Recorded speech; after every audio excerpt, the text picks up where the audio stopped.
Hello everyone, welcome to B technical. मेरा नाम है भावेश।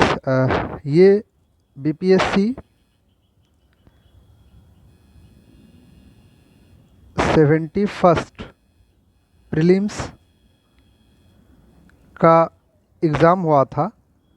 उसका detail answer keys with explanation मैं ऑलरेडी कवर किया था। उनका लिंक मैं आपको डिस्क्रिप्शन बॉक्स के अंदर दे दूंगा। आप उसमें जाके उसके डिटेल आंसर कीज और एक्सप्लेनेशन देख सकते हैं। वो करीबन 2 पार्ट में है। उसका लगभग 1.5 पौने 2 घंटे का वीडियोज़ है। एक वीडियोज़ थोड़ी लेंदी है और दूसरे वीडियोज़ शॉर्टर है। तो 2 पार्ट में मैंने कवर किया था इसको। आप जाके उसको देख सकते हैं डिटेल एक्सप्लेनेशन। अभी 19 तारीख को बीपीएससी ने इसका प्रिलिमिनरी आंसर की रिलीज़ किया है। 19/9/25 को इसका प्रिलिमिनरी जो आंसर की वो रिलीज़ करते हैं, वो रिलीज़ किया गया है। उसमें से भी आप जाके मिला सकते हैं। उसमें से सारे आंसर्स आप चेक कर सकते हैं, और जो भी क्वेश्चन आपको लगता है कि ये चैलेंजिंग है या ये डिलीट होनी चाहिए आयोग के द्वारा, तो आप उसको चैलेंज कर सकते हैं। उनका भी वो नोटिफिकेशन जारी कर दिया है। ठीक है, तो आइए देखते हैं हमने जो आंसर कवर किया था उसमें कौन कौन से क्वेश्चन हैं जो टू बी चैलेंज में हैं, कि आप उसको चैलेंज कर सकते हैं कि उसका ऑप्शन चेंज होना चाहिए। और कुछ क्वेश्चंस हैं जो नीड टू बी डिलीटेड, है ना, उसको डिलीट होना चाहिए, कि आप आयोग से वो कर सकते हैं। कि देखिए, डिलीट करने के लिए भी आपको चैलेंज तो करना पड़ेगा, है ना, तभी जाके आयोग उसको डिलीट करेगा। नहीं तो वो तो सारे आंसर दे चुके हैं, तो आपको बताना पड़ेगा कि इसमें ये गलती है, तो आप उसको कृपया डिलीट करें। ठीक है, विथ साक्ष्य। आपको साक्ष्य भी देना पड़ेगा कि क्यों गलत है, या कोई ऑप्शन चेंज हो रहा है तो क्यों चेंज हो रहा है।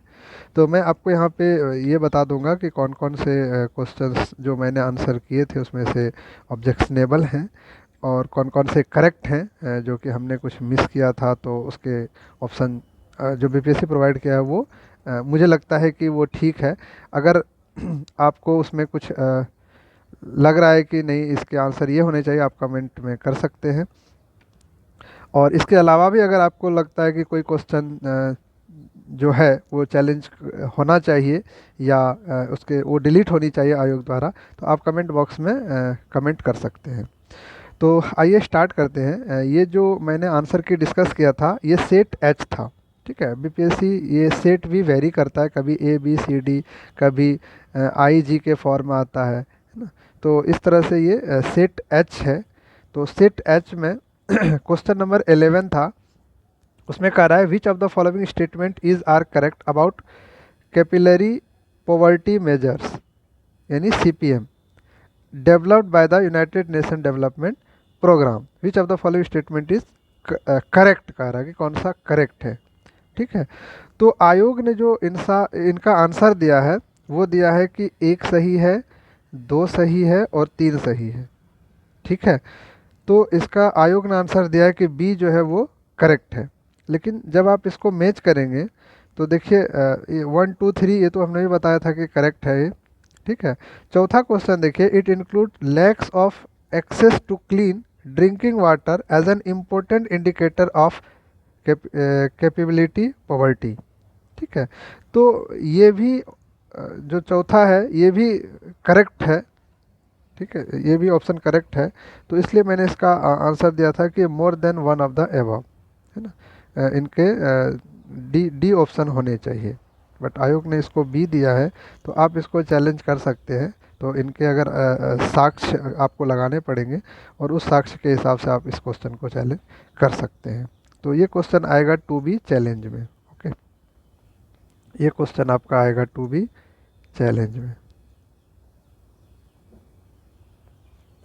चलिए नेक्स्ट क्वेश्चन देखते हैं। क्वेश्चन नंबर 13 था, according to Indian state of forest report 2023, ये 2023 का कह रहा है, Indian state of forest report ISFR 2023, the total forest and tree cover of the country 15%। इसका डिटेल मैं ऑलरेडी कवर कर चुका हूँ।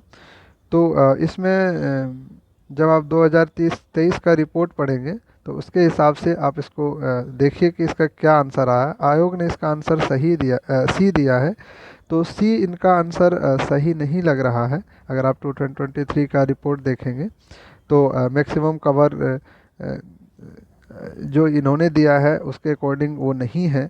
इसके अलावा भी इसमें देखिए क्या कर रहा है, according to Indian state of forest report 2023, तो ये कुछ नहीं बोल रहा है कि कौन सा गलत है कि कौन सा सही है। आप क्वेश्चन देख के भी वो लग रहा है। तो इसमें आप जो है इसको टू बी डिलीटेड के कैटेगरी में डाल सकते हैं कि ये क्वेश्चन डिलीट होना चाहिए, इसमें बहुत सारे एम्बिग्विटी है। ठीक है, तो question number 13 will be in the category of deletion. Now come to the question number 18। इसमें कह रहा है कि बिफोर द लॉन्च ऑफ किसान ऋण पोर्टल, किसान ऋण पोर्टल लॉन्च होने से पहले farmers used to submit manual claims under the interest subvention of and prompt repayment incentive scheme which of the following institution, which of the following institution.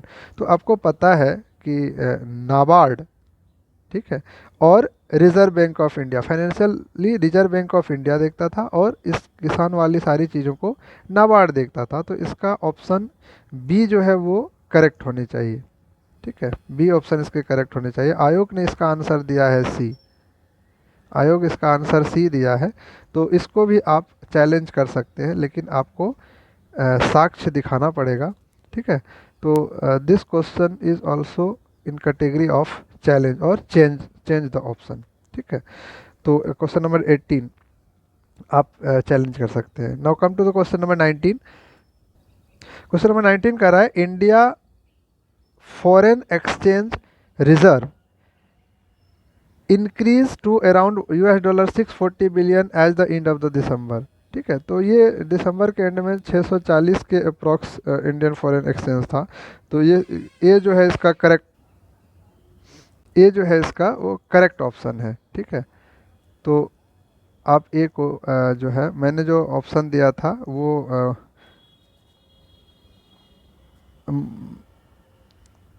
इसमें none of these आ रहा था कि सारे गलत है, बट ए डाटा जो है वो सही लग रहा है। तो ये ए इसका करेक्ट आंसर हो जाएगा।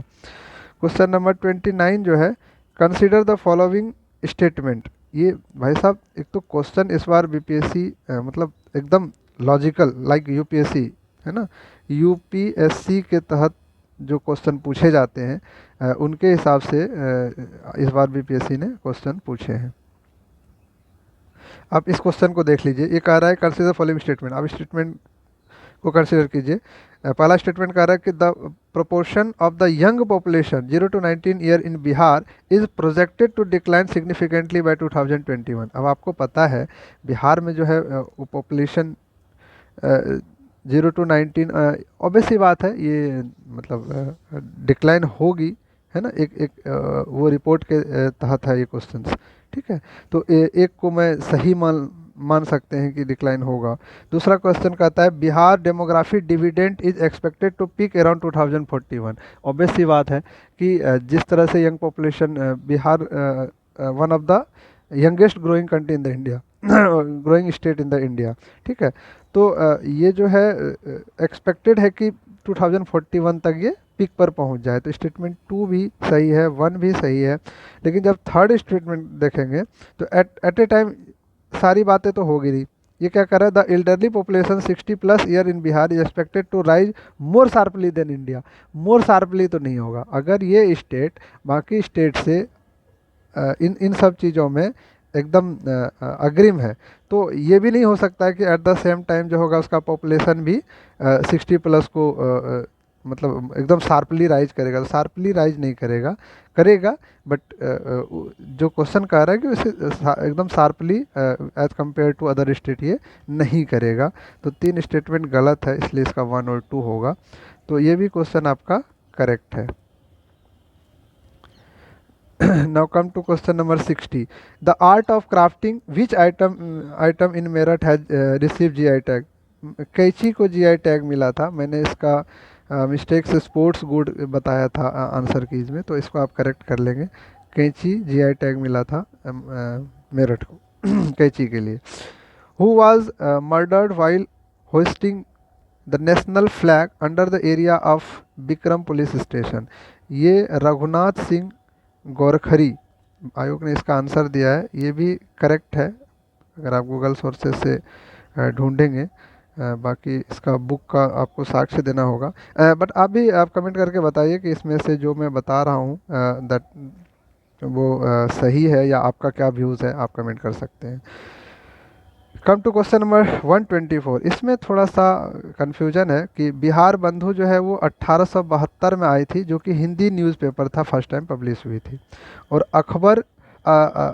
अखबार ई बिहार ये जो था आपका ये लेटेस्ट में था, मतलब ये भी पुराना, उतना पुराना नहीं है। लेकिन बिहार हेराल्ड जो है ये फर्स्ट इंग्लिश पेपर पब्लिश हुआ था 1875 में।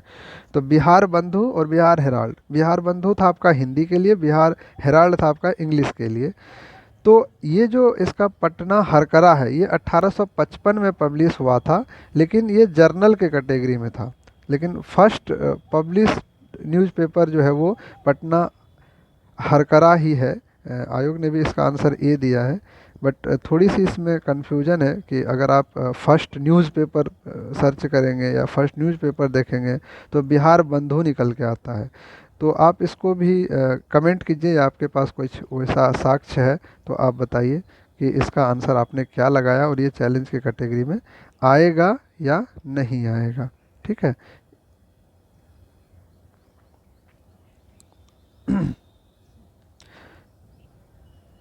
और लास्ट क्वेश्चन था क्वेश्चन नंबर 125। इसका भी आंसर की मैंने कुछ मिस्टेक किया था इसमें, तो इसका करेक्ट आंसर हो जाएगा डी, ऑप्शन डी इसका करेक्ट हो जाएगा। 4123 यानी चंपारण सत्याग्रह का 4, आज़ाद दाश्ता का 1, जयप्रकाश नारायण। 4123 इसका हो जाएगा 2, और किसान का हो जाएगा सहजानंद सरस्वती। तो ये इसके करेक्ट आंसर होंगे। ओके, तो आप देख लीजिए इसमें से जो भी आप, इसके अलावा भी आपको अगर लगता है कि कोई क्वेश्चन ऑब्जेक्शनेबल है जो कि डिलीट होनी चाहिए, चैलेंज होनी चाहिए, तो आप कमेंट बॉक्स में ज़रूर करें। Now come to cut off marks. अब 71वीं बीपीएससी का प्रीलिम्स का कट ऑफ मार्क्स क्या रहेगा, उस पर बात करते हैं। ठीक है। देखिए, कट ऑफ डिस्कस करने से पहले मैं आपको ये बताना चाहता हूँ कि अभी तक बीपीएससी ने जो एग्ज़ाम ली है प्रीलिम्स की, है ना, उन सब में से अगर आप बहुत पिछले 10 साल का क्वेश्चन उठा के देख लें तो इस बार का क्वेश्चन कंपैरेटिवली थोड़ा मॉडरेट टू टफ लेवल में था। ठीक है, आप टफ कह सकते हो, क्योंकि 50 से 60 क्वेश्चन, 50 क्वेश्चन तो ऐसे ही रहते हैं जिसमें बिहार के कुछ वन लाइनर क्वेश्चन पूछ देते हैं। देन आपका कुछ ऐसे ही नेशनल लेवल का वन लाइनर क्वेश्चन होता है जो लोगों को जनरली पता होता है। और इसके अलावा आपके कुछ जो रीजनिंग के क्वेश्चंस होते हैं वो भी आपके एकदम इजी होते हैं, वो भी बन जाते हैं। तो 60 क्वेश्चन, 50-60 क्वेश्चन आप इजी वे में सॉल्व कर सकते हो, ऐसा नहीं है। तो इसलिए इसको मॉडरेट टू टफ कहा गया। बट इस बार जो बीपीएससी ने क्वेश्चन पूछा है ये काफ़ी टफ क्वेश्चन है, एकदम थोड़ा अलग क्वेश्चन है। बीपीएससी इस तरह के क्वेश्चन भी प्रीलिम्स में सेट कर सकता है, तो ये आप के लिए जानना होगा। ठीक है।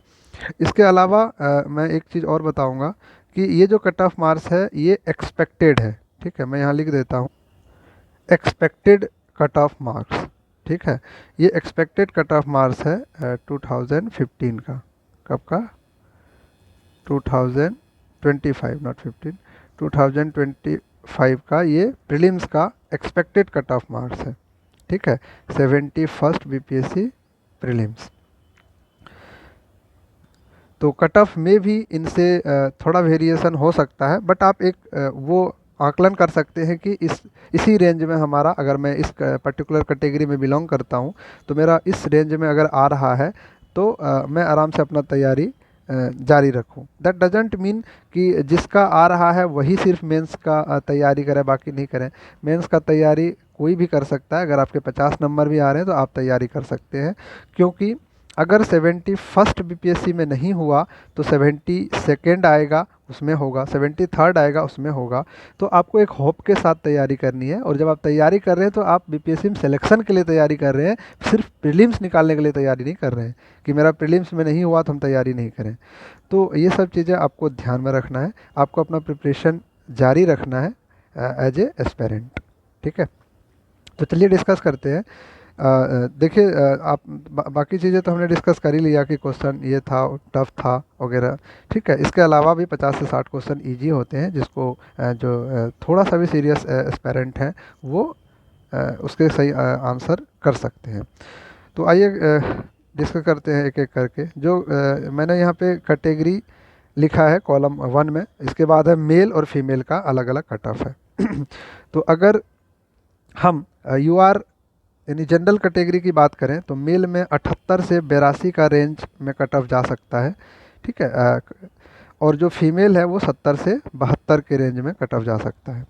EWS कैटेगरी की बात करें तो 70 से 72 इसका जनरल मेल की कट ऑफ जा सकती है, और फीमेल का जो कट ऑफ होगा वो 60 से 62 में जा सकता है। EBC कैटेगरी की बात करें तो मेल में 68 टू 72 और फीमेल में 60 टू 62। ठीक है, मतलब 60 से 62। BC में ऑब्वियस सी बात है जनरल से थोड़ा बहुत ही अंतर रहता है इसमें, तो इसका 74 से 78 कट ऑफ का रेंज है, और मेल के लिए, फीमेल के लिए है 68 से 70। और SC कैटेगरी की बात करें तो 60 से 62 अगर आपका आ रहा है तो आप आराम से तैयारी करिए, कोई दिक्कत नहीं है। और अगर आप फीमेल हैं तो आपका एबव 52 है, तो आप आराम से इसका मेंस के लिए लग सकते हैं। ठीक है, 54 आ रहा है, 55 आ रहा है, 52 आ रहा है, तो आप आराम से इसके लिए प्रिपरेशन कर सकते हैं। ST की बात करूं तो 62 से 64 इसका मेल का कट ऑफ रह सकता है, और फीमेल का कट ऑफ जो होगा वो 54 से 58 रह सकता है। तो ये एक एक्सपेक्टेड कट ऑफ है based on the experience, vacancies and the question pattern. ठीक है, एंड द आपने बहुत सारे वीडियोस देखे होंगे, उसके भी अगर आप देखेंगे कि उन्होंने क्या रेंज दिया है ना, तो उन्होंने भी बहुत सारे सर्वे कराया, तो उसके बेसिस पे ये कट ऑफ डिसाइड किया गया है। आपको लग रहा है कि अगर इससे थोड़ा बहुत भी चेंज हो सकता है, या आपके कितने मार्क्स आ रहे हैं, तो आप कमेंट बॉक्स में इसको डाल सकते हैं। ठीक है, आई होप ये वीडियो आपको अच्छा लगा होगा, तो इसको शेयर कीजिए, इसको अगर अच्छा लगा तो लाइक कीजिए। Okay, bye bye, take care.